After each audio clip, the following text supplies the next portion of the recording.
Hey guys, my name is Chris. Welcome to another episode of How to Copy and Steal. Today I have a special guest. I think she's a superwoman, even though she tells me that she's not, but she is because she's a mom, she's a business owner, she's a wife, she owns a shop. Can't say any more than that. But before we introduce you to her, let's roll the intro.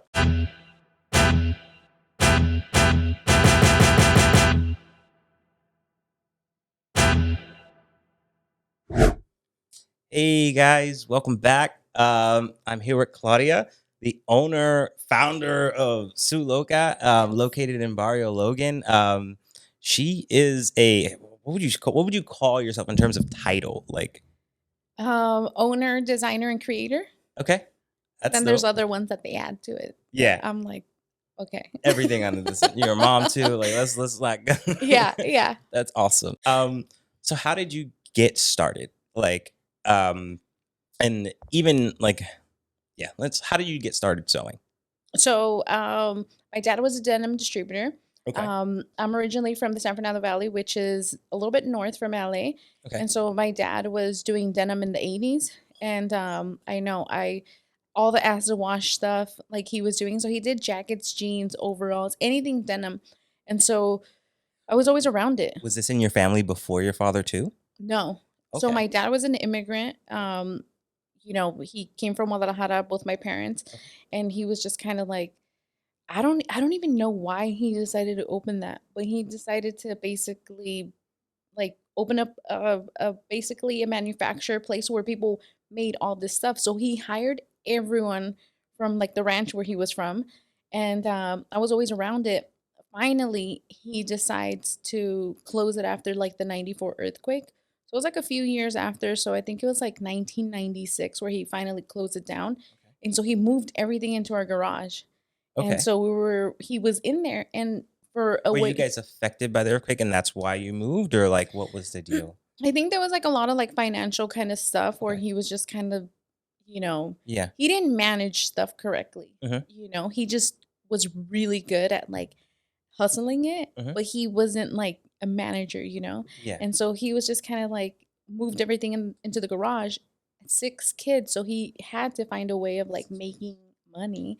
And so me like wanting to like spend time with my dad, I was like, hey, can I come in here and like cut fabric or help you cut How old elastic? were you when you I were? was like 11 or 12. Wow. And so he's like, yeah. And so I would sit there and like cut elastic. Hmm. And I didn't even know that he was teaching me mass production. And so he would like we had like a gigantic table, and so we would layer Hmm. fabric of fabrics different Yeah. like layers of fabric. And so then he would put the patterns, and then he had like this gigantic blade and he would cut everything at the same time.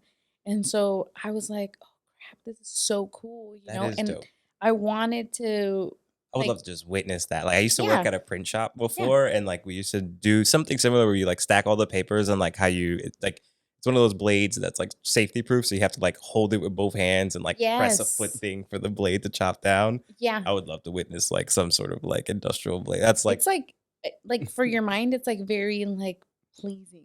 it's what's that thing that people like whisper into All mics the and MSA, what is yeah it? ASMR? yes, it's Yeah. very ASMR. Like they're just like I don't know that, and like I love vacuuming for that same exact reason. Just That like is seeing things get hilarious. cleaned. Yeah. But no, my bad. Sorry for the sub Oh, tangent, no, but you're that is fine. sick. That's Yeah. sick that you had got to witness that as a child. Did you get to witness him at the shop before he moved it home, or was it like when things moved home, like that's when it like took over? I think once we moved it into the house, that's where he was there all the time. Hmm. You know, no one wants like a little kid running around in like a shop. So Yeah. I wasn't really going in there, but once we moved it into the house, like it wasn't like, hey, don't come into the garage. And so I would go in there and just kind of like watch him and just wanted to spend time with him. And so he was like showing me all this stuff, and so he was like, I think I'm onto something with this free child labor. So he like basically would sit me down in like these giant industrial sewing Just you or your machines. siblings too? Oh, just me. Oh, wow. Because I was like the only one that was like all up in the mix. Yeah. And so he's like, sit here And so he was teaching me how to like use this machine that you would like it would sew buttons. Hmm. And so it was gnarly because it's like it's a needle, and depending on how many holes it is, Okay. it would go. And so if you put Through like all four at through all like, four or oh, that through was all two, okay. so I've like watched it where like it broke buttons. So I was like, that could be my little finger, you know? And so I was like freaked out by it, you know? But I really enjoyed it. And I think as a kid, like I've always had like that urgency of like I Mhm. needed to do something and I didn't like sitting still. Okay. So I've always wanted something to do. Mhm. So I would go into the studio with my dad and, you know, I would ask him, like, can I sweep for you? And he would be like, yeah, sweep. Mhm. So I picked up the bad habit of throwing everything that I'm not using in the studio on the floor. So yeah, that's like one bad habit that I got from it. But he was like, everything on the floor, it's trash. Mhm. And so I would find these really cool pieces of fabric. And I was like, I can make stuff with this stuff because I was still playing with Barbies, Yeah. you know? So I would get it and then I would like stitch them onto like these Barbies that I had. And so my mom's a really good pattern You were maker. dressing up your Barbies, Oh, girl? they were. That's extra. That's I was making them bathing suits, and it was so funny because my mom was like, "Oh, let me show you how to make a pattern." Yeah. And I was like, So your mom "Oh, was in this too? Like, it oh was my a mom." family business? So it wasn't. I don't think it was like a family business, but my mom went to school for like pattern making and Okay. stuff, and so she made her own stuff, Okay. and she would make like our first communion dresses, stuff like Okay. that. But she was like more like mom, like taking care of like the household and stuff. I get And so she saw that I was like really into it, and she's like, "Let me show you how to make a pattern." So I'm like, "Okay." And so I would sit there, and she's like, "This is how you measure."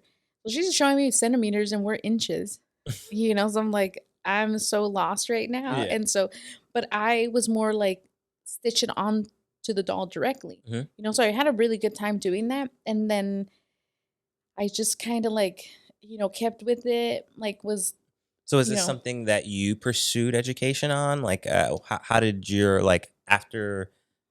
I'm assuming like you went to high school, did the whole song and dance. yeah. How how did you end up here right now? Like, So I didn't go to school for like okay, apparel design or like pattern making or anything like that. I went to school for upholstery. for- wait, Yeah. which So is still sewing though. kinda.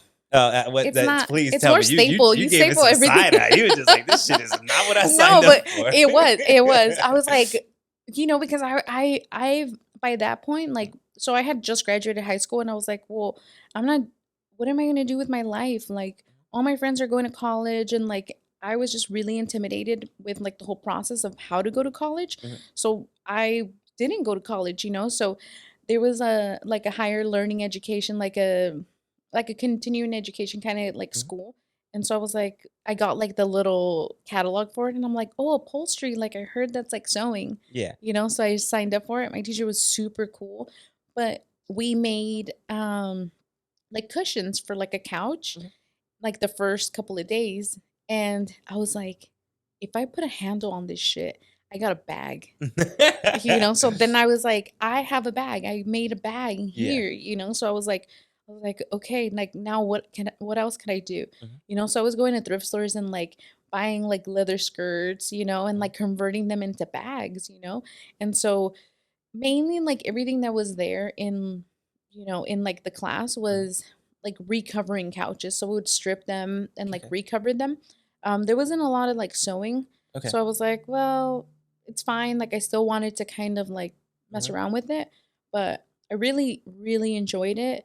But it was all like trial and error, like getting Yeah. clothes at the thrift store and like messing around with them and Mhm. like seeing like what you could destroy. Would you say that you like learned as much as you learned that like when you were a child that like kind of helped you like did you going to that upholstery class help you out in where you are right now? Like did Yeah. okay. Like Yeah. how so?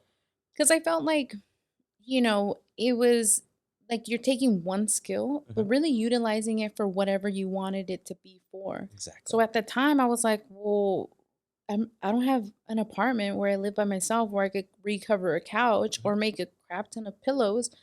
But I know that there's a necessity of like me having to ride a bike here, and I Mhm. need a bag that I could put over my shoulder Mhm. and like put all my crap in there. and like write it back home, you know? Yeah. So that's where the necessity came where I was like, I'm gonna create something that I need at the moment, you know, with this skill that I have at the time, you know? So I really enjoyed it. It That is was, so awesome. Like yeah, I just wanted to like pause and like just tell people like what you did there was just well what like I have a friend, his name is Kason. He helps yeah, people who like change their careers, and what he calls it is called like changing your career laterally. yeah, And kind of like just reassessing your skills and seeing how it plays into potentially where you want to go. Like for instance, I graduated with a bachelor's in graphic design, but I nice, decided to move into like startups and building software for people, and I just did nice, it because I noticed that they were using the same tools, and I was just like, oh awesome. wait, like I can like they're using the same thing, like they're just like making screens instead of making posters. I'm like, So I can true. design screens all day. Yeah, yeah, Like, and then yeah. it's like I could design a screen that sends me to another screen and send me to, and then like the minute I think I sent something to a developer, they gave me a prototype and I was playing with it and I was like, oh man, I'm sold. I thought this is what I needed to do for the rest of my life. But even so, like even when I just recently quit my career in October, like I just did it again. Like I just Yeah, pivoted. I know these tools. I have these design tools under my belt, and like just gonna put this together. I didn't so go to like true. a production school to start from scratch. And I tell people all the time, and I would love your opinion on this. What is your opinion on schooling right now? And in particular, like schooling for creatives. Like, do you think it's necessary? Um, no. I mean, I didn't go to school Mhm. for any of this kind of stuff, you know? Like I've always been a really creative kid.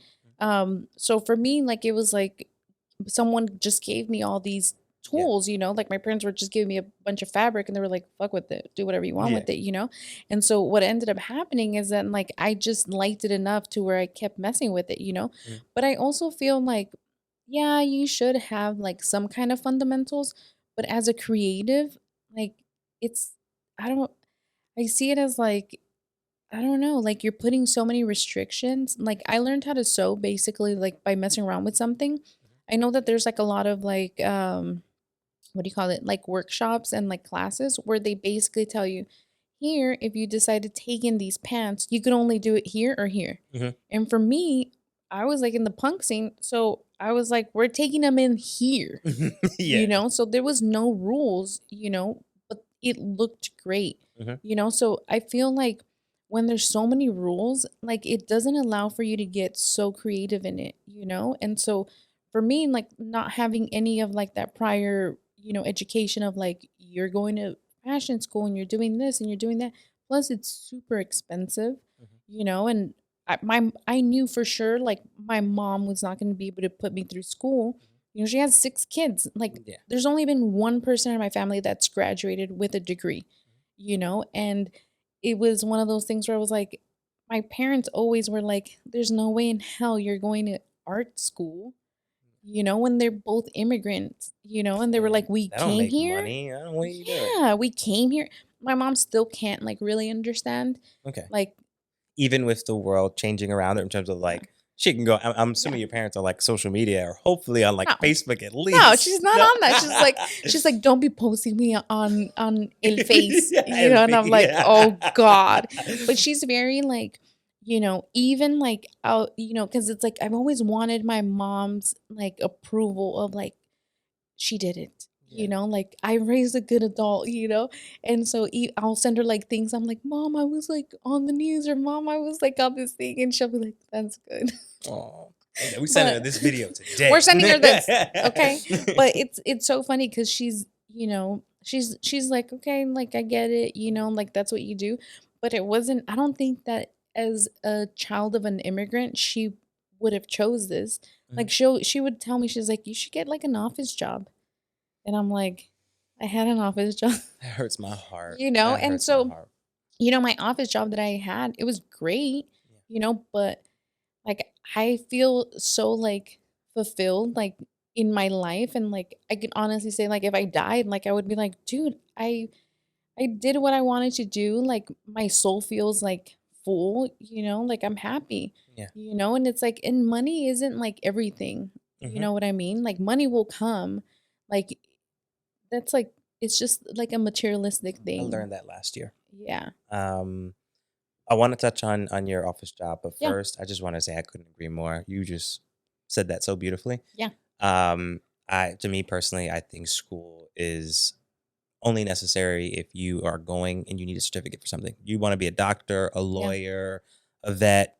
If you're going in the creative field, there's so much inspiration out there. There's YouTube channels. There's Yeah. so many things you can just go to and learn. I think the best thing is just you have to know how you learn best and True. then find those things.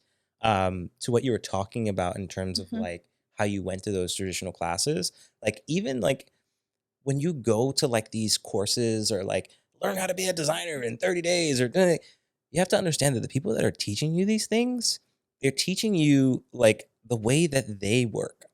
And Hmm. the one thing I learned when I got into the real world after college was that every agency, every company works differently. Yeah. They all have their own processes. They all have their own things that are like, oh, you shouldn't do that. You need to do this first, or you need to hem it this way. Or, like Yes. they all have that. And most oftentimes, like people are going to these like, oh, I'm gonna become a superstar in 3 months class, and they go get or they go apply for a job. Oh, you need 3 to 5 years of experience. Oh, how am I supposed to get experience if you're not giving me True. experience? Or even the other thing around where like they get the internship and the job and they're being untaught all the things that they were taught because they're So being taught true. to do a thing the way that the company does the way things. Yeah. That's exactly why I winded up leaving UX because like I started, it was very creative, very fun. I was working with like a group of three guys and they were all from Israel and they were all named Asaf. They had different last names, Yeah. but um it was just awesome. I felt like I was taking over the world. Like we were building an app. Like it was That's cool so to just like cool. show people it, and it was something that was for consumers. So it's like you could play around with it. It was a messaging app. And then after that, I started working for a company where it was like B2B, like businesses selling software to businesses, like Nice. software as a service. When you go down that route, things get dry Oh, I'm sure. because it's like it's software and it's things that people are doing for work. Like you're essentially building a tool that someone uses as a day job, Yeah. and you have to paint within those lines. Yeah. My professor in college, thankfully, like I feel I was blessed to have him. If I chose again, I probably wouldn't go to college, but Yeah. I'm happy that I did, and I'm happy I had him as a professor because he was aware of all these things in terms of like, I'm not going to teach you how to do things. I'm just going to teach you design thinking. I'm going to teach you how to explain your ideas and your thought process. And Yeah. then last but not least, I'm just going to teach you that you have to be a good person because at the end of the day, it's who you're working with. If you're an True. asshole to work with, then no one's going to want to work with you. That is so true. And he kind of just like shepherded us. And I think like when I was in, so like when I was doing that, working for building products for other businesses, I just felt so restrained.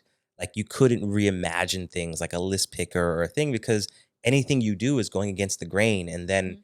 it makes a user like think that much about it in terms of like, wait, how do I use this again? Like this So guy true. like did like fancy things. One thing I wanted to say before was that my professor used to tell us that art is an expression of yourself.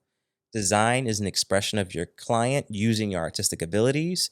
And then nowadays, I'm still trying to think of like one to explain UX, Yeah. but like UX is an expression of the user. It's an expression of the business needs, and it's middle ground of like those two things. Like you're solving the user's problems and business problems. So like user wants to do something easily, but the business also wants to make money. And then sometimes you even have like the business finance. You also have the internal like business needs where it's like I need to be able to help someone out, a customer with a problem quicker.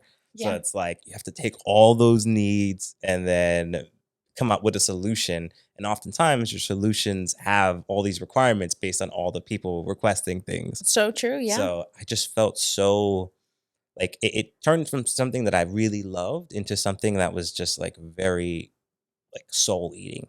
I felt like I wasn't able to express myself when I moved to a bigger company. I wasn't able to move as fast. Like when you work in a startup, when you Yeah. work by yourself, Yeah. you get to just make decisions and just go, You're like the throw boss. shit at the wall and just see if it flies. Yeah. When you're working at bigger companies, you can't do that. Like there's always someone that is like needs something to Yeah. happen. So yeah, I had to leave just so I could chase this freedom of creativity. And now I'm in a space where like I can do whatever I want. Like I literally came up with this like 5 minutes ago. No, that looks Um, freaking amazing. I'm like, whoa, am I really here? It made me even more nervous. I was like, I'm oh sorry. my God. But you know what? It's so, I feel like I'm totally in that exact same space that you're in, where I was doing tailoring and custom sewing for 7 years. I've had my business for 8 years. Mhm. And so during the pandemic, no one was getting anything tailored. So I was like, oh shit, like Mhm. I got to rethink of what I need to So this do. is how you just pivoted this brand and like, Yeah, I've holy never done, shit, girl, props to you. You no, are, no. I'm not gonna, most people don't think like this. Like Yeah, most people have businesses and they'll wait for someone else to tell them to do that. You get me? yeah. And you just like, I need a pivot. Well, I was like, when seriously, when the pandemic started, I was like, I cried a lot because I was like, there's no way in hell that I'm going to allow for something that I can't control bring down my business. Like, I've worked so hard. I've sacrificed so many things, like, like bedtime stories with like my daughter, like, stuff like that, where you're like, I'm gonna have to work like extra in order to like Yeah. get this deadline done. Like stuff like that, where it's like, you know, it was a lot of deadlines, and so I was like, there's no way in hell that this is gonna bring me down. A Mhm. pandemic, hell no. Yeah. So I was like, I am going to like I had been talking about it for a really long time, and I was like, I want to like start my own brand and get away from like custom sewing and tailoring. And like I'm really grateful for doing all the custom sewing and tailoring because it really sharpened my skills. And I feel like that was like a really humble introduction to like sewing, working with people. Until I wasn't doing it, that's when I realized how overly stressed I was, how overworked I was, and how underpaid I was. Like I was extremely underpaid. Mhm. Like I wasn't making like a livable wage. Mhm. And so super overstressed where it's like I was picking up my daughter from school cuz she goes to school here in Yeah. Hillcrest and we live in Barrio Logan. So rushing over there and like getting something to eat and like eating on like the way home and you're like tense like all the Yeah. time and like taking out my frustration on like my daughter and like it was just insane. And like now where I'm like I get to like design whatever I want to design. Yeah. No, you're at you the know you're at the pot of gold. Like you're yeah. And chilling. so and the beautiful thing is that and I didn't even think about it where I was like, hey, I'm gonna like transition, you know, like into it like that. Like I was more like, this is what I need to do like now, like because it's like we need to do it now. Like I didn't think about like, well, this is a totally different market. So was Sew Loka like the name of your shop before, and then you just spun that into your brand, and this Yeah, is like now Sew Loka is its own merch brand that you come. exactly. That's Yeah. dope. So it was just I was like, oh, so loca because I'm so crazy, Hmm. And so then all of a sudden I was like, well, that's me. Like people always, they're like, so loca. Hmm. And then I'm like, okay, cool, And so, but it was like one of those things where I was like, I need to do this like right now because this is gonna save my business from the pandemic. Hmm. And so we get a lot of like foot traffic in like Barrio Logan during the weekends and during the week.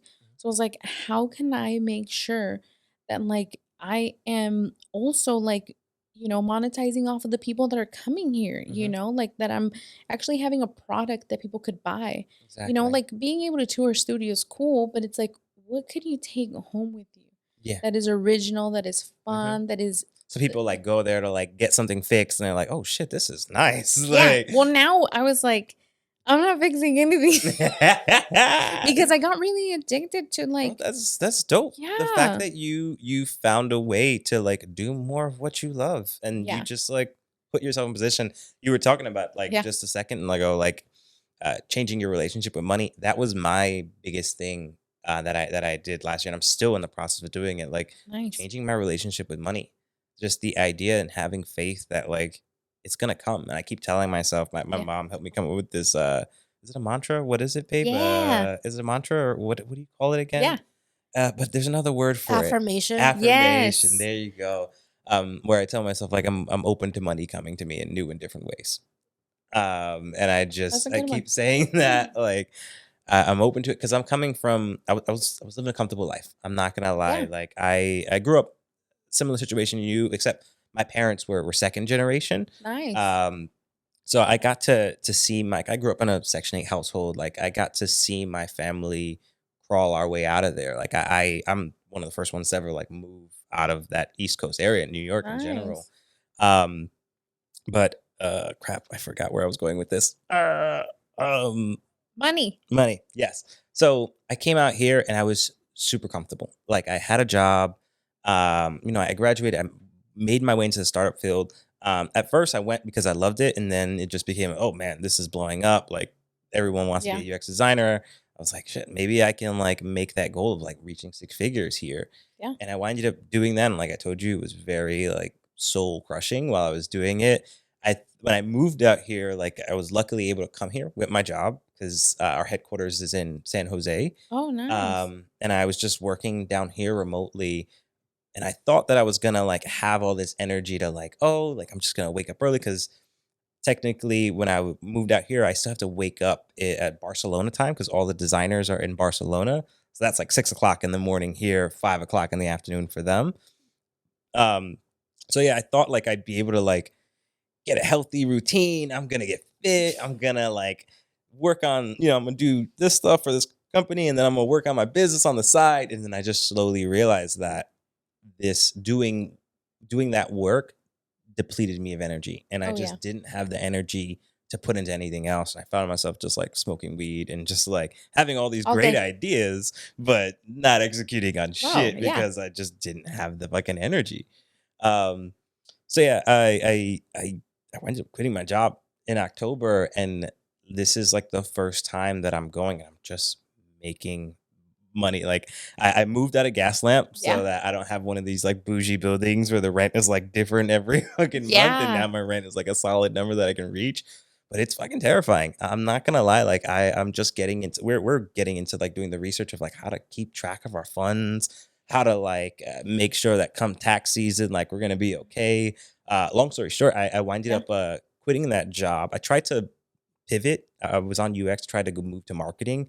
They told me they didn't have space and whatnot. So I was like, okay, cool. We winded up leaving amicably. Like they gave me like severance, and because they love me, they love what I Nice. was doing for them. They wanted me to put my talents towards product work and not like marketing and helping them out in other ways. But now actually they're one of my clients.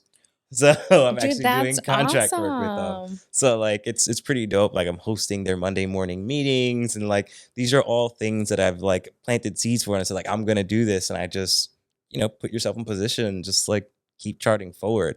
But yeah, I'm not gonna lie, I'm very much terrified, and I like full props to you. Like you seem like you got the machine Oh, rolling. Like you know what? My husband always tells me, he's like, I don't think you're ever scared. okay, And I'm like, no, I don't think I am. that's But you good. know what? It's not, because it's like when you come from nothing, Mhm, then you're like, well, what the fuck can I lose? Like, I can't lose anything. mhm. Like, I've already like struggled and like did all that kind of stuff. So it's like I know what it is to like eat freaking frijoles every freaking day. Like I'm down with it, you Yeah. know?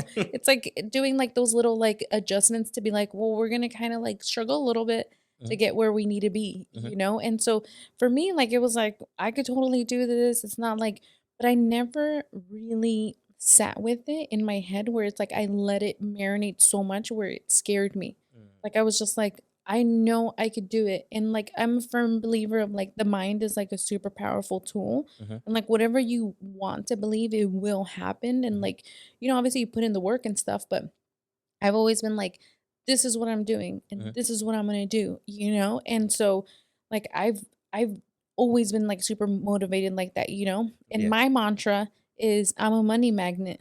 Hey, I like that. Yeah. So I'm like, I'm a Give me money magnet. that was And so I fire. have it because I'm telling you, like all over my house, I have like little, like sayings all Mhm. over the house, and one of them is like hustle until your haters start if you're hustle until your haters ask if you're hiring. And then I have another one. It's right next to my bed and it says create negativity is the enemy of creativity. Mhm, And then I have I'm a money magnet, like right on my sewing machine. So it's like I have to see that every single day.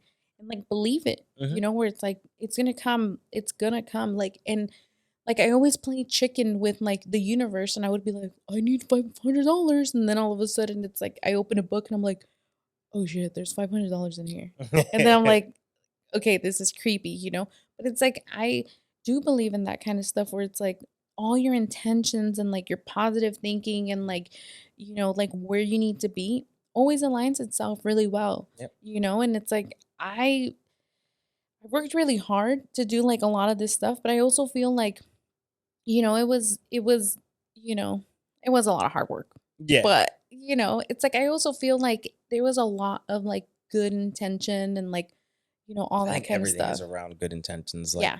if you're starting a business with the sole purpose to like sell it or like just make money, like Yeah. you might make it if you have the right thing starting you. If you got like, some celebrity or some people like Yeah. posting your stuff, but at the end of the day, like intent reveals all. Yeah. And companies will crash if they don't have the right intent. So true. And that's why for me, like, it's really important to like, I value my peace way, way more than money. You Mm. know what I mean? Like my peace and like having like that where it's like I don't have to deal with like the rush, rush, rush, rush, rush. Like I have 15 deadlines at the end of this week. It's like that's what it was before, before we transitioned into our own brand. And so now what it is like, okay, like we're gonna, you know, I put on music, like I start cutting stuff, like I throw this onto them. Doesn't look good. All right, take it off. Like, what's like, what makes it look good? And like, I sit there and then like try it on. It doesn't look that good. Okay, and like back to the drawing board. Like, what could you do with it? So it's like for Sounds me, so damn oh my god, it's so fun. fun. But for me, having that piece, you cannot put a freaking dollar sign on that. Because it's like before, it's like being like so overly stressed all the freaking time and not even knowing how overly stressed I was Mhm. is like kind of borderline scary, Yeah. So now that I have like this kind of like creative freedom to like, kind of put things together and like really take advantage of like just sitting there and like deciding if I want to do this as opposed to that and Yeah. like people really responding to it when we're not like a brand that's been around longer than a year Yeah. is like scary because you're like, oh shit, like people like us and it's like awesome. But at the same time, you're like, okay, we're not letting anyone down. Like we want to make sure that everyone is like, on board and it's super happy and like, all that kind of stuff. So I will say it comes through on your content. Like it comes thank through. you. Like your passion is real, and not only that, just I just love that you're scrappy and you're doing it. Like there's something that you have that I'm Yeah. I'm, I'm actively pursuing and seeking, which is just putting myself out there. Yeah. Like I think we just saw a video of yours where you did like a little promo and you had like you talking to you in the future. Oh Fucking yeah. sick. Dude. It just like I would be terrified to Oh. do that. And I'm probably sure you were, but you Oh yeah. put it up and you did it, and like looking at the culmination of all the things that you're doing, like you just showing your process, you out on the street, fucking just doing stuff. Like, Dude. how much does that like? That's It's fucking fucking it's so scary. I am not a fucking model. Okay, my okay. daughter asked me right before we dropped her off at a friend's house. She's like, "Are you beautiful?"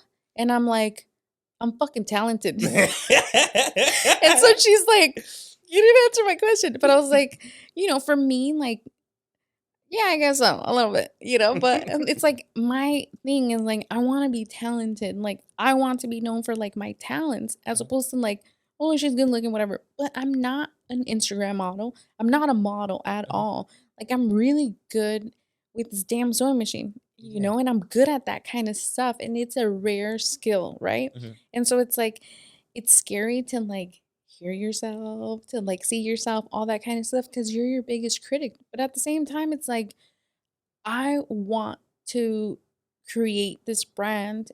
I'm going to step out of my comfort zone and like do interviews and do all this kind of like really stuff that makes me really nervous Mhm. because I want this brand to pay for my daughter's college education if she wants to go. But but it's I like it love is that you just scary slipped that in there if she because wants to go yeah. because she's kind of saying no. But but it's like it is true. It's like we have to step out of our comfort zone in order to like get to that next level, And it's like for me, like especially with my husband now joining the team, he's like, we're gonna take pictures, and I'm like, Shit. fuck, get the good angles, because I'm kind of chunky, but and it's like working together, and doing all that kind of stuff, and like him taking pictures and like being like, well, I'm not like what is like the traditional beauty standard, and what's a beauty standard, and all that kind of stuff. And so for me, I'm like, I want people to know that it's like, this is real shit. Mhm. Like, we don't tailor any of this stuff in order to fit like a body. Mhm. I've worked with different companies, and you tailor all of their stuff in order for the models to wear it Mhm. because it doesn't fit them. So then you're like, okay, well, this is false advertisement. You For thought real. everything For looked good on real. them, but it's because everything's tailored. And so for me, it was like, I want to make sure that like people are comfortable enough to where it's like they're seeing like who I am as like a person, and not expecting for them to show up to the shop and be like, who's this stuck up girl? Yeah. Because it's like, I want them to like see like she's cool, she's like approachable, she's Yeah. fucking goofy as fuck, Mhm. weird, making like these videos. Like, I I don't even know how we even thought about that video. We did a cribs one too, and it was Oh, hilarious. I gotta Yeah, watch it was that super one. funny. We might But pull that up. yeah, it's so funny. And so, it was like one of those things where I was like, I have like this great idea, and we could kind of do this and do that. And like my husband's like, all right, but it's like, And he just embraces it. he's like, all right, cool, but it's like, we're always like working on one thing to the other thing to the other thing to the other thing. And that's the consistency is really like what's kept us kind of like rolling through. Yeah. But yeah, it's a lot. It's a lot to like get yourself out of that comfort zone and then just doing it, because most people are like, I'm not gonna, Yeah. no, like, Well, I'm not gonna want to see myself on TV, or I'm not gonna want to, but it's like, I don't want to do any of that stuff either, but I kind of want to get paid too. And it's like, I like, kind of want to build this brand, and I kind of want to like, but it goes back to like those punk days where there would be like, you're a fucking sellout. And it's like, no, I just want to live a really comfortable life. I want yeah. to build something. I want to be able to provide for my family, Mhm. all that kind of stuff. Like, don't like, like be mad at someone for their hustle of like how they want to do stuff, Mhm. if that's the way that they want to go, so Nah, I think you're definitely everything you're trying to portray out there is definitely that's coming across. yay. Like I think when I look at your content, it feels like it's comfortable. Like you fall in love with the process. Yeah. And you're just flowing with it. I'm still in the process of trying to find a process that I fall in love with Yeah. because I don't necessarily think like me talking to my phone and doing stories is gonna work, but like if I can do things like this and turn these into clips, then Yeah. that's comfortable for me. Yeah. Um, if I could do, something else where it's like maybe just drawing a graphic or like because I can draw and I can do all those other things, so I can do Yeah. like a carousel or something like that, where Yeah. I don't have to put my face out there. So Yeah. I'm still very much trying to find that process, but Yeah. it comes across in your content. Like it's just you. And I Thank you. love it. It's Yeah. it's it's Yeah. damn awesome. It's been, what, like, my husband, he really helps a lot with like the Instagrams, all the social medias and Mhm. stuff like that, website. And so he's like, I know you don't want your face on there. And I was like, yeah, I do not. Because then it's like, to me, like, I'm like, I don't want people to think that I'm full of myself, Mhm. because I'm not. Like, I'm very like, like I said, like, I would rather be known for like my talents than my good looks. Mhm. Even though I know I'm a little good looking, I'm kind of charming here and there, but I want to be known for that kind of stuff, as opposed to like, so when you see like all these pictures of you, and you're like, oh my god, this is kind of like borderline, like, you Yeah. want to throw up on yourself, but it's, at the same time, you're like, all right, get out of your comfort zone, do it for a little bit, and then it'll be fine. Also, I needed to do that because it's like, I have major trust issues with people coming through for me. Okay. So I was like, the only person that I know that could come through for me is me. Like, I know I'll show up for myself, and I know that like maybe this isn't gonna be like the thing that, it's gonna look the best on me, or like, this or that. But it's like, I know that I'm gonna be there for myself. I'm gonna be able to take the picture. I could depend on myself, and so that was like the whole thing where it's like I could really rely on myself for that. Yeah. No, So that's awesome. I wanted to ask you a question because Yeah. like you had talked about your daughter and how like certain times like when you were going through the beginning phases of doing your business, like stressing out and like Yeah. having those things rub off on her. Where is she at now? Like, does she understand what you do and like does she grasp these things? Does she know like my mom does this stuff and like is she like She's bragging very to you? humbling. Okay. I think she's like, I think, you know, she'll go to school and she'll be like, "My mom's on the TV," and I'm like, "Oh God," and I'm like, "Don't say Does she those brush kind you of for parent? Oh, not parent teacher. What is it like? Bring your like." parent to work day, or No, bring your I'm parent to work. like, Bring your parent oh, to I'll school. I'll be like so cringe. I'll be like, "Do not." But I think because I think she was like about 3 when she started being at the studio all day Mhm. and seeing like interactions between like clients and like, "How are you?" Like being always super pleasant with people and doing all that kind of stuff. Like I feel like she also saw that and was like, "I need to have really good people skills and I need to talk to these people and I need to, you So know, like all that kind of stuff." it's a And life like, changing experience right there. That will set her apart as she gets older. Oh my God, it's you're yeah, you're setting your daughter up hopefully, for super and success. not therapy. No. I mean, it's always good. It's always good. But she's very like she's always been super she's very open because it's like we've had a range of different people coming into the studio where we were making costumes for drag queens, we were doing this and we are doing that.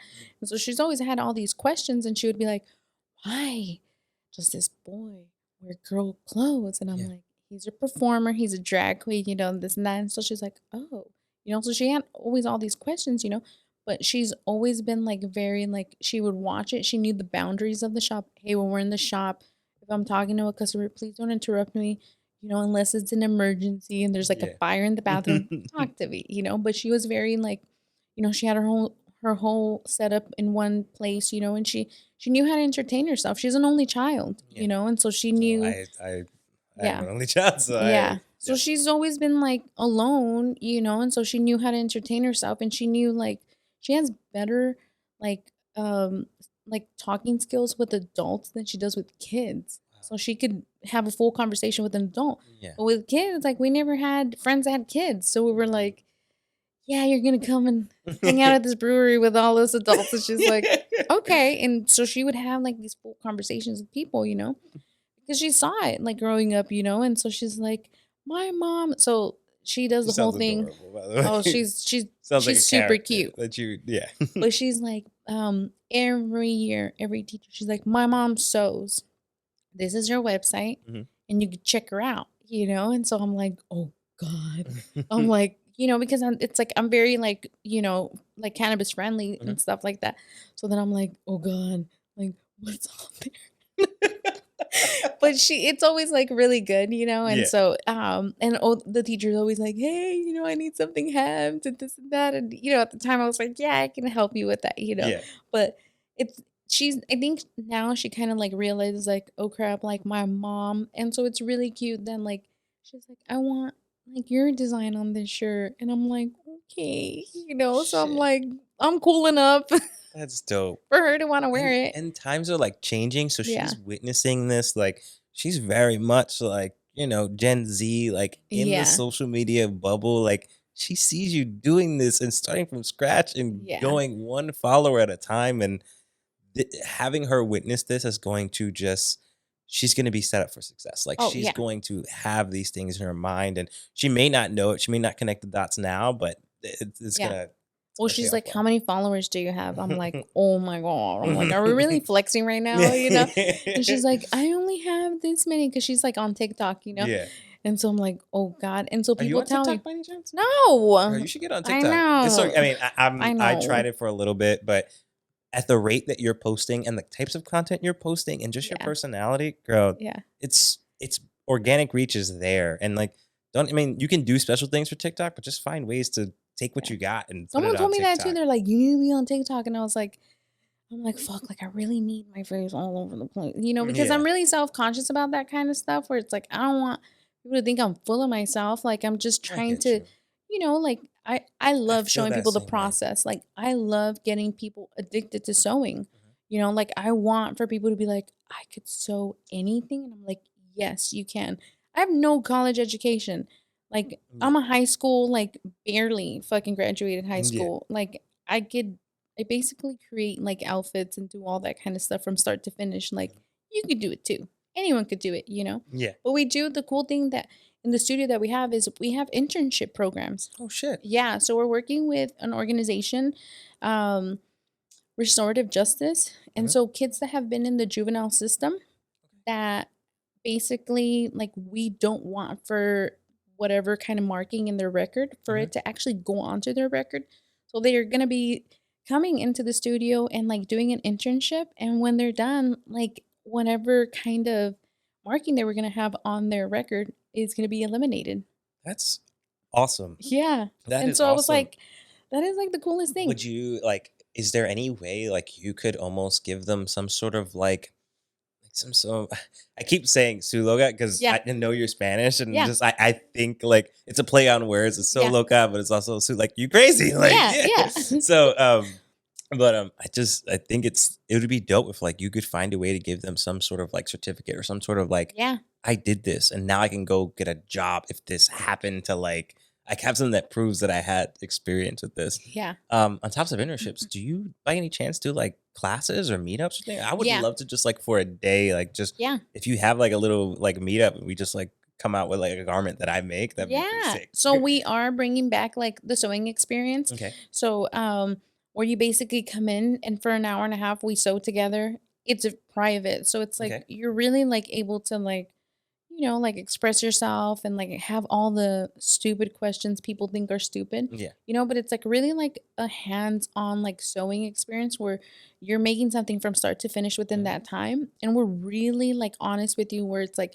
you need to do this at least 3 times in order to move on to another project. Okay. Because like the schooling that is offered right now for like anything sewing, it's like you work on a shirt for 3 months Mhm. and then you're like, how the hell did I make that shirt? So it's like repetitive. Oh, like the process of doing it's so long and like Yeah. okay, by the time you get to the end of it, you're Yeah. just like, all right, I How did I forgot do what I this? did to start, Yeah. but Yeah. okay. So then it's like for us, like we really want to like I really get off on the whole thing that it's like you are gonna get addicted to sewing. Mhm. Like I want you to become addicted to sewing because it's a great skill. Mhm. It's like you could create It's invaluable. anything. Like we're all wearing It will it. always We're all need to sitting on exist. it. Yep. So it's like sewing is so beautiful. It's extremely therapeutic. It's in the moment therapy. Mhm. So it's like you're basically using your hands, your eyes, and like your heart rate drops a lot. Okay. I Basically, see. you like when I sew, I'm like I'm borderline kind of dead, Yes. But I love it. Like I've loved it for a really long time, and so when people get excited for it, I'm like, How are yeah, you? Do you know of things like flow state? Like does sewing just put you in that flow state of oh mind yeah. with just all the dots connect? Yeah, I yeah. get I you. get into like that kind of meditative kind of Yeah. thing where I'm like, like before I got here, I made like 28 zipper pouches. Holy shit. And I was like, my girlfriends are like chit chatting and they're like all in the cheeseman and stuff. And I was Yeah. like, I'm like listening, but I'm like, and it's like, it takes me like 2 minutes to make one. Hmm. So then it's like, I'm just there doing it, they're like, oh man, I gotta go home and I got all this stuff I gotta do and I gotta, but I'm like in this zone and I'm like listening and, that's always been like my thing where it's like, if you're down to like hang out and watch me work, I'm totally cool with it. Like, just don't interrupt like the flow, like I'm having a good time. Like, let me have a good time. Yeah. But they were like, look at you.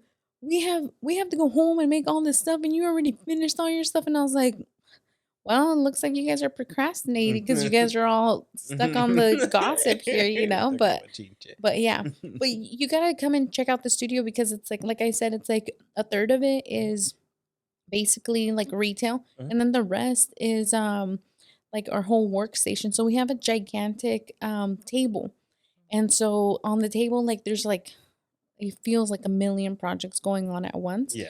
But we're actually gonna be we're doing a what do you call it, a studio tour Okay. with what do you call it, design week in Feel here. like I know them. Yeah. That's It's like I awesome guess like though. the Mingay is, yeah, so and so it's design week and so they're having like studio tours and stuff, and so Sick. We basically don't throw anything away. Hmm. And so I have bins of like different kinds of scraps. So we have like one bin where it's like all cottons. So it's like very lightweight stuff like your shirt. And then we have other bins where it's all like denims, canvases, like upholstery weight fabrics. Hmm. And so I love working with the with that kind of heavier stuff. Yeah. And so my intern kind of like heard that I wanted like fabric cut a 5x8 when in all reality our like usually our rectangles that we cut are 6x8. So she Okay. kind of cut them incorrectly. So I'm like Bob Ross. So I'm like, this is a bird now, you know? So we cut them in half. And Okay. now we have like this really cool, like basically like a patchwork tote that we created out of it, which is really, really cool. So that's what we're kind of like showing you the process for design week. Okay. I'm like, this is like trash. And then this trash gets cut into little squares, and those little squares then start to That's convert into awesome. this kind of stuff. And so I love all that kind of stuff. Like I feel like I've really gotten pushed into like being ultra creative Hmm. by like basically using whatever you have in the studio. Hmm. You're not allowed to buy anything. You have to meet my buddy Wilson. Yeah. My buddy Wilson will find shit on the street and bring it back to life. He has a TV, a 50-inch TV in his room right now. He found it on the street. He opened up the back, saw that one piece of it was rusted, went online, found that piece. He had a soldering tool because he has a fucking Yeah. soldering tool.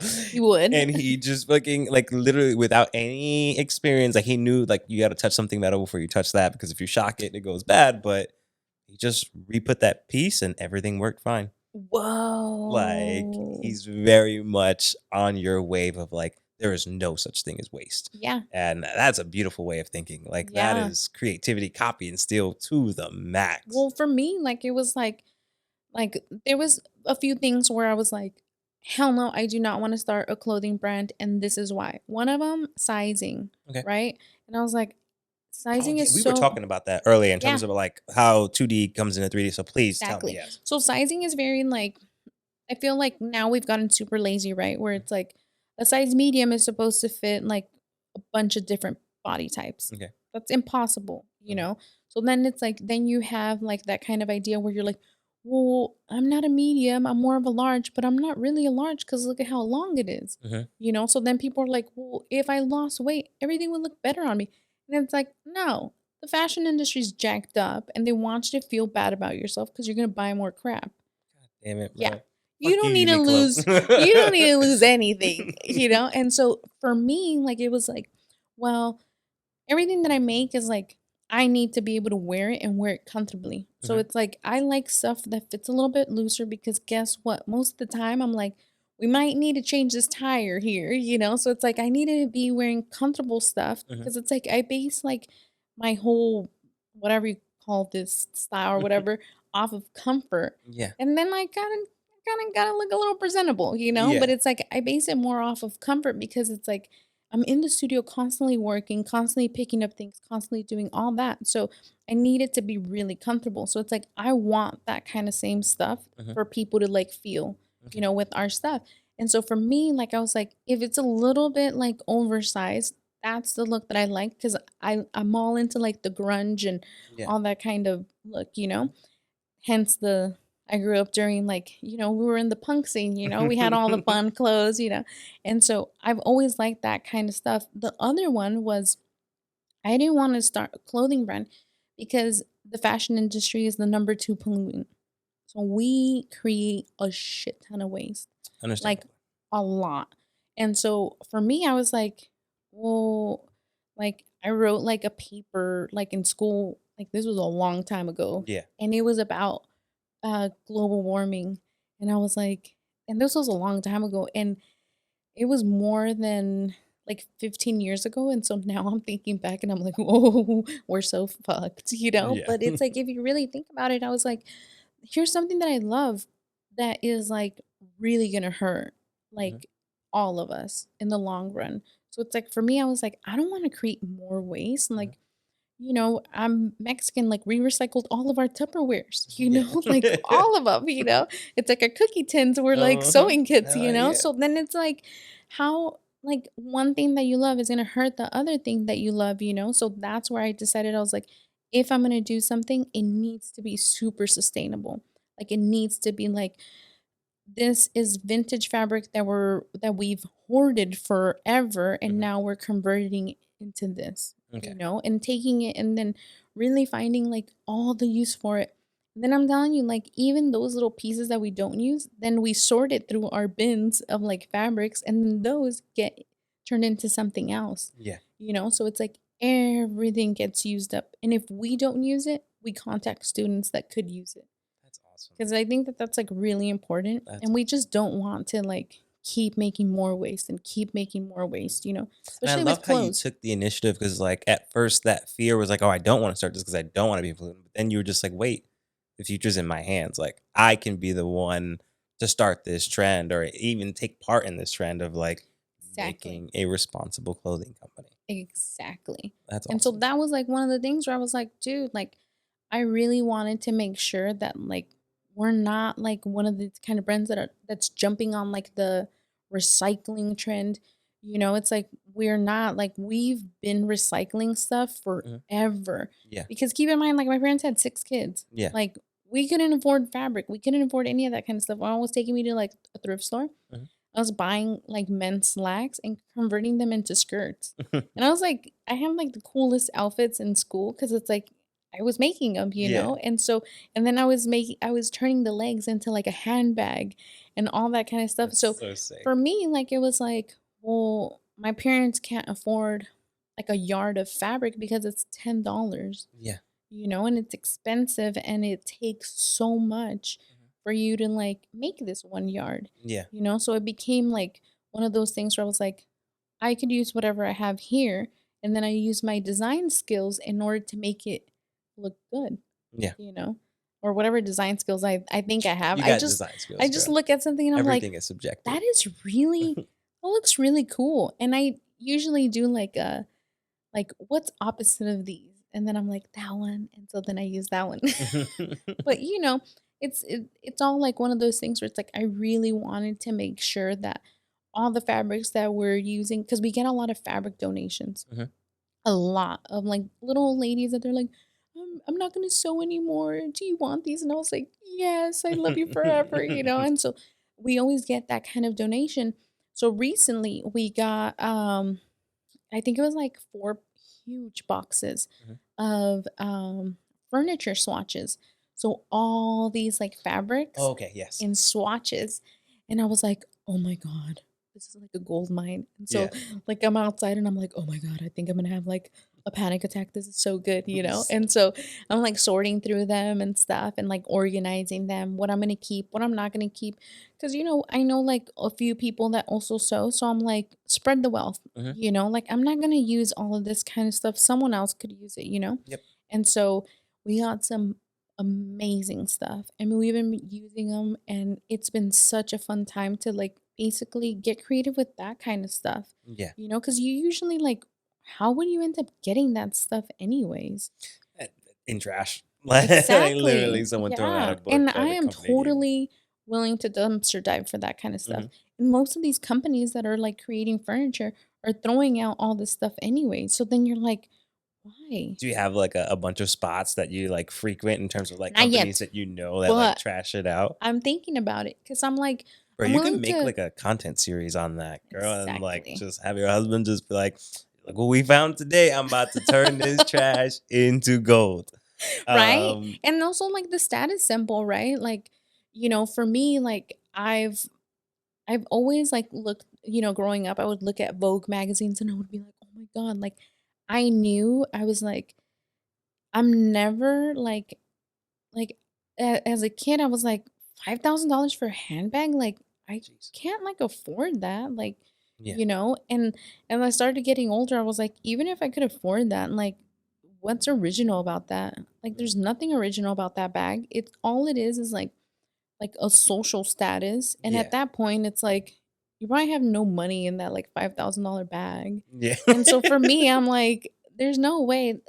For me, like, it's like I would rather have something that is like really original, Mhm. that is going to be that's gonna have like the whole social status of like slow fashion and like really representing like, hey. You just transitioned perfectly into what I wanted to talk about next. Is I had a feeling like you got some emotions about fast Oh fashion that yeah. you were trying to get out, and I didn't want to save How that. much time do you have? Yeah. Let's go. This will be the last topic we talk about, but Yeah. let's go. Like, cause I'm excited about the future and like Yeah. where we're headed in terms of things with blockchain and cryptocurrency and NFTs Yeah. especially. But I just want to know like what's your beef with fast fashion? So fast fashion I don't ruined know us. much about this world, so Okay. I'm just outside looking Let me in. tell you.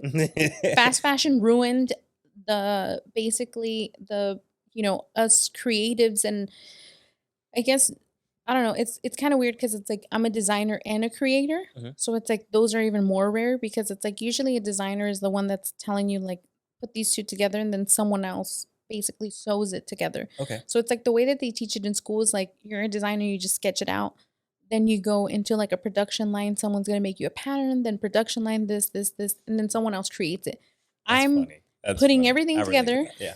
I do not draw anything. I have it in my mind. I put things together. I'm extremely indecisive Mhm. as like an artist. So it's like if it sits in my mind too long, when I have it like in front of me, I'm like, it doesn't look the same. So then I'm like, I'm over it. I'm over it. So I have to do it now, you know? I get And you. so the fast fashion industry, what ended up happening is that And could you give me an example of what fast fashion so like fast fashion is H&M's, I'm basically guessing, and things like that? H&M, like the Forever 21s, Sheen, Okay. like that one's like a new one and stuff, Fashion Nova. Okay. All these companies basically employ like immigrant, Mhm. like immigrants to work in their shops because it's like they don't have another alternative of like where they could actually work. Mhm.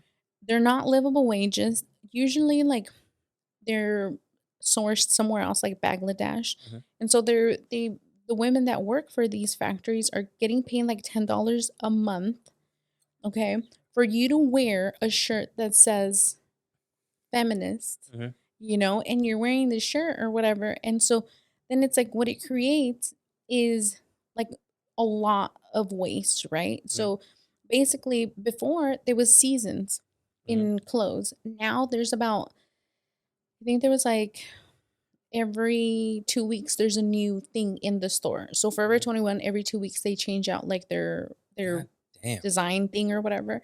And so Does that mean everything else goes to waste that doesn't sell? so Or they basically put it like in a clearance section. okay. And so it's already really cheap. So keep in mind that you can get like a skirt for like $7. Mhm. If I were to make a skirt and would have to get paid for a livable wage, I can't charge you $7. Mhm. Like I have to charge you like at least 60, $75 Yeah. for a skirt, you know? It's bespoke. Like you're Yeah. paying for your time. Exactly. And so then it basically it put a lot of people out of business and it made like the sewing like and people that sew into like kind of like peasant work where people were like, well, it's not like a legit skill.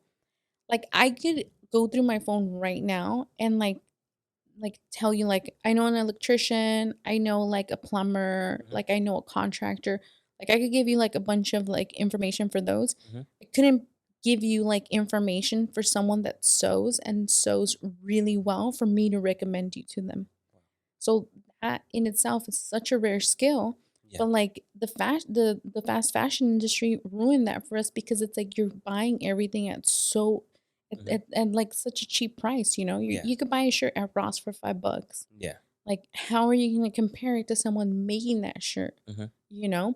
And then like the whole skill level of like these kids going into school and being like, I know how to sew. And then they get out into the real world and they're like, well, can you make a dress for like $60? And you're like, no. Because it's like it's impossible to buy all the fabric, to put in Yeah. all your time, all that kind of stuff, you know? And so we're really trying to change the narrative with creating everything and keeping it all in the studio. So Mhm. that's why we have like the studio where it's like a third of it is like retail because we want for you to like see the whole entire process of it. Like it's made here. You're doing it the right way, girl. We're Like not like, you are. That's you know, exactly how.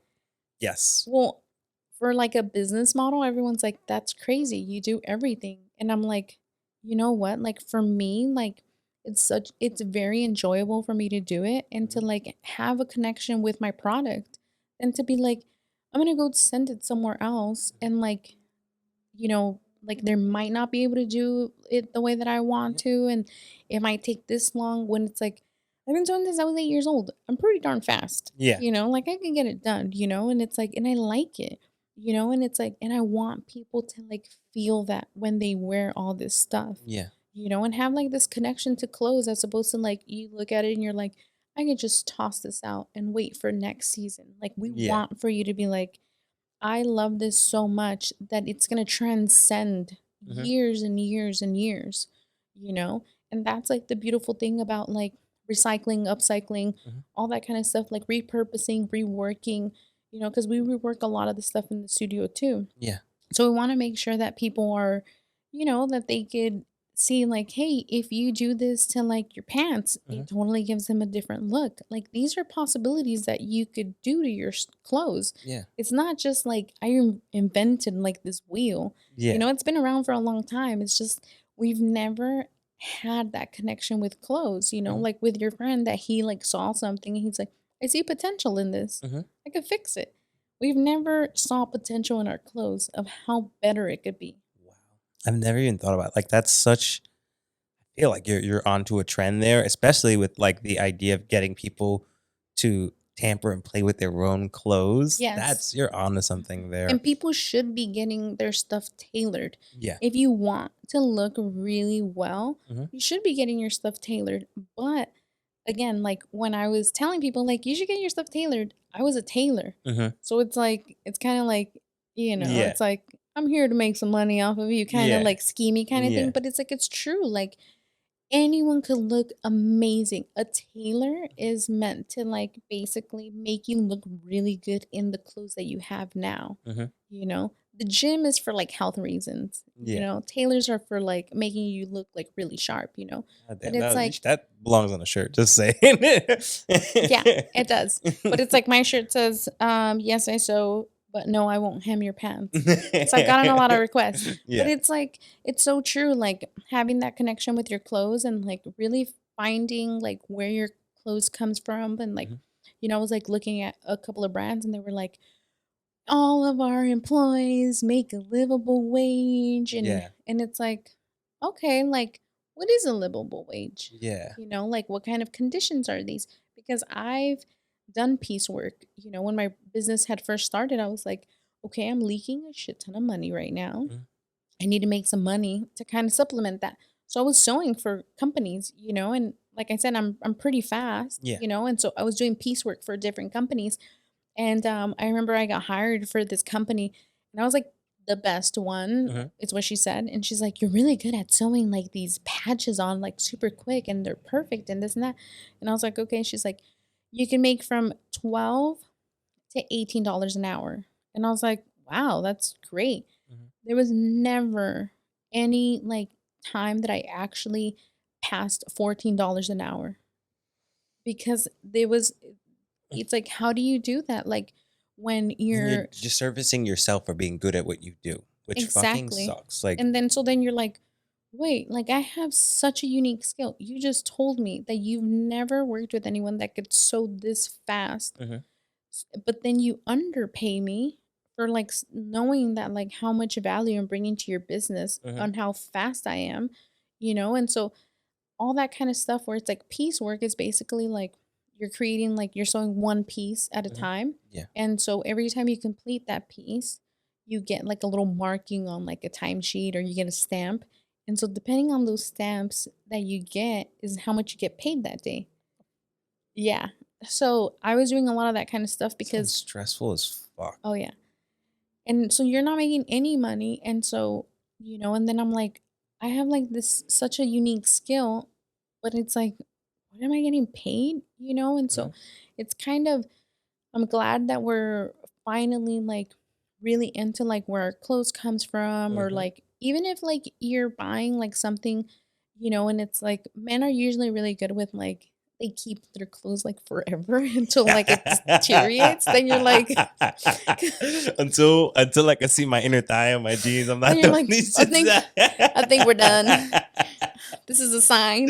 You know, I still rock mine like that. I'm like, you know what? I know someone that Sometimes sells I really feel the good. breeze, bro. Sometimes I like the Hey, breeze. AC, AC. Exactly, right? But you know, it is one of those things where, you know, you want to like Mhm. use your clothes until like you can't use it anymore, Yeah. you know, and that's like the awesome thing. It's like it doesn't have to be like something where it's like you spend a lot of money and like, you know, it's like thrifting like really does help Mhm, where it's like you're not buying new stuff that's being produced somewhere else. It's like mhm, you're buying like this product that like someone donated or someone, you know, and it's like getting it off the shelf, mhm. you know, and so that helps a lot too. So, That was awesome. Girl, you yeah. don't realize it, but you're in the pocket right now that the world is going to blow up and you're just gonna rise with it. Like I feel like eventually the world's gonna become like schools are gonna die out and it's gonna be people teaching people. And you Yeah. are aligned for that. Like I can see you creating this little series where you're like going on dumpster stuff, similar to like Gary V. I don't know, you know who Gary V Yeah, is? yeah. So he has this series where he like goes and he does like garage sales and he like buys stuff and then sells it on eBay right away. Yeah. I could see you doing like your own series of that with like dumpster diving and turning like nothing into gold. Oh, yeah. I could see you like doing like sew kits where like you sell people like these little kits, like I'm like, I'm everything writing you all this need stuff and some down. I'm steps and like, shit. these are great Like, ideas. girl, like you're in it and you're just providing value, and you can just tell that this is you. This is all of you, and the intent is just there. Like, and not only that, like I was telling you, like Yeah. the world is starting to blow up with like NFTs, Bitcoin, blockchain. I don't know if you know what these things are. Have you heard of them? Like, I know the Bitcoin. okay, Yeah. so Bitcoin is very popular because of this thing called blockchain. Yeah. Blockchain is basically a way of technology that is decentralized. So right now, a lot of our data is stored in these spaces that are Yeah. big warehouse computers. Some of them are under the ocean so that they keep cool. Very centralized things. But we have smartphones nowadays Yeah. that are supercomputers in our pockets. Yeah. So the idea of blockchain is a network that is as big and secure. It's as secure as big as it is. So basically, there's a copy of every transaction on everyone's device. Therefore, if you wanted to hack something, you would there have to hack everyone, which is physically impossible. Yeah. Because if you hack me personally, everyone's else device will come in and double check that and be like, wait, this didn't happen. Yeah. So what blockchain allows is it allows people to trade with each other one to one without a middleman, without the Nice. banks. And that's why a lot of banks, a lot of people, they're scared. They're a lot of big business. They're trying to invest in blockchain so that they could just transfer their money over there. You get me? Yeah. And all these cryptocurrencies are coming out because they're using this blockchain as technology and they're having this decentralized money. It's a space like imagine living in a world where there's no interest rates or no loan rates, like where you can buy and get a return on something Yeah. immediately and you don't have to wait. Like they're so quick to take money, but you need a refund. Oh, 2 weeks, Yeah. and No, that's because yeah. of the middleman. Um, So true. and basically, what cryptocurrency, it's put blockchain on the map, but now you even have NFTs, which are, I'm sure you've heard what Yeah. NFTs are, non fungible tokens. And basically, they're a form of just trading value with people face to face. And we're growing into this world where people care more about that. And it's just like, yeah, there's no need for a middleman. Like there's no need for any of these things that have been holding us back So true. and just debilitating us, especially people of color, because we've been fed the wrong or the outdated American dream, Hmm. and now the American dream has to be updated. Big But time. I think you are in the pocket for success right now. Thank you. Like I could see you taking all these original merch things that you have and somehow creating NFTs where it's just like it's a one of one. All your things are one of ones. Yeah. Like I see you pouring your stuff out there on the street. Like it's Yeah. not going to be exactly the same as the next one, and that's what makes it so special. Oh, dude, we have people come in and they're like, I'm getting this one and that one because I know if I leave, I'm not going to be able to find it. And I've had people like come into the shop Hmm. and they were like, you know, browsing. And I'm like, oh, you know, let me know if you have questions or whatever. And they're like, okay. And so they're like looking, and they try it on and Yeah. they're like, we're going to walk around for 10 minutes, come back. And the girl that's in front of them has that exact same thing that Shit. they wanted, Mhm. and they're buying it and they're like, and so I didn't anticipate that at all Mhm. because it's like I didn't even know what to anticipate with like transitioning our business into Mhm. like a brand. Yeah. Like I was just kind of like, okay, like this is what I'm gonna do. I didn't anticipate that people were gonna enjoy it as much as they did, which I'm really humbled and like blessed for, Mhm. because it's like never in my wildest dream would I ever think of like seeing some girl that I don't know wearing my stuff and just being kind of like kind of freaked out by that. Yeah. And so, but it's like it is one of those things where you're just kind of like you kind of giggle a little bit and you're like, I told you. Yeah. No, that's But it is awesome and it's very humbling because you're just kind of like, oh, yeah. I must have done something right, You're but doing it right. You're not yeah, doing thank you. like you're still doing it right, and the world is going to pay you tenfold Thank for the you. value that you're putting back because you're teaching others too. Yeah. And this is a skill. Like sewing should be as prominent, as important as any other thing like plumbing. Because at the end of the Oh, day, if yeah. everything goes, belly up, and we're all, For back to the reals. Stone Age, like We're all gonna I'm be not gonna know how to fucking make no jeans when I'm we walking You ain't gonna around be wearing with jeans. no. I have jeans with no inner I know thighs. you're like, Like, you're I like, just I turn redid this. them. But you know what? It's so crazy because I had a sewing lesson on Monday and my intern was in there too. And so we're looking at these swatches, Yeah. right? And we're all three of us were like, one of them was like bouncing one idea and they're like, oh my God, I think I'm gonna do this with it. And then the other one was like, oh my God, great idea.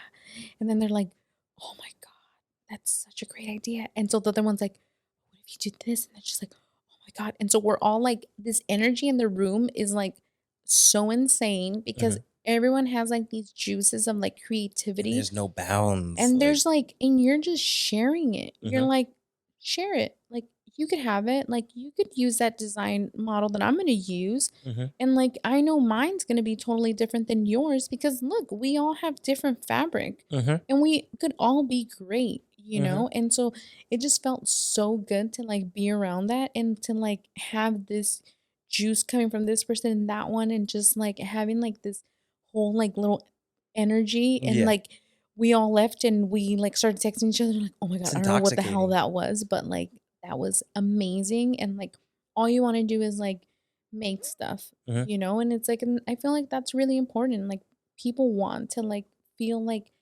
they have a purpose that they can make something with their hands and we don't make anything anymore. So No. yeah, There's get addicted to sewing. You won't have any money for drugs. so, just to end it off, Yeah. is there anything you would like to leave people with? If it's just go start sewing again, like Yeah. please do it. But like anything you want to leave the people with. So we are Also, having plug your stuff too. Like, Yeah. yes. So we're having a Frida Kahlo event Okay. next weekend. It's Saturday, the 10th and the 11th. Okay. It's basically like a whole entire like block neighborhood thing. Okay. We basically me You're and shady. Alex from Simon Limon. She basically thank you. We basically me and my husband and Alex we started a nonprofit. Yeah. It's called All for Logan. And we basically started it from during the pandemic where we wanted all the businesses to basically survive Yeah. there because we're really prone to like gentrification and stuff like that. And so we basically created Walk the Block on Saturdays and Sundays. And so we're doing a tribute to like Frida Kahlo. So there's going to be all kinds of little activities for the kids to do and Mhm. like a whole altar for, like bring offerings to Frida Kahlo and stuff like Okay. that. So it's gonna be an awesome thing. It's definitely like Barrio Logan on a Saturday or Sunday is like the place to be. You can Mhm. make a whole day out of it.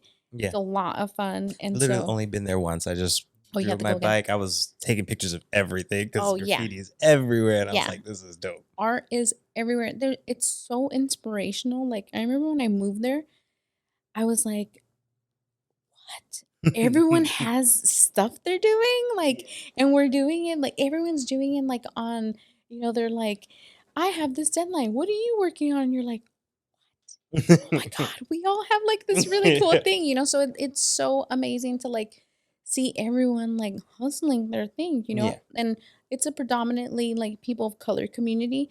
We have most of the businesses there are owned by women. Okay.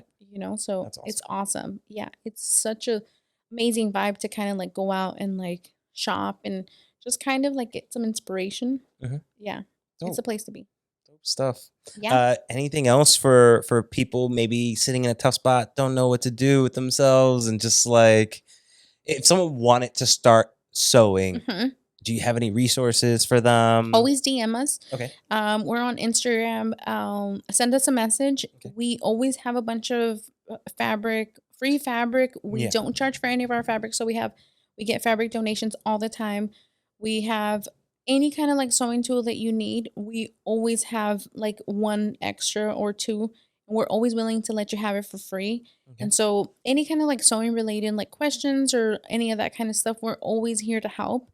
We'll plug you up with like whoever we think would be like the best thing. Yeah. But like I said, we do like internships, we do stuff like that. And it's basically like since our shop is like it's always something totally different all the time. Mhm. Like today we'll tie dye this, today we'll bleach this, today, Yeah. that it's like so different all the time that you're never bored. Okay. So yeah, it's a lot of fun. And hustle like beats talent any day of the week. Consistency is key.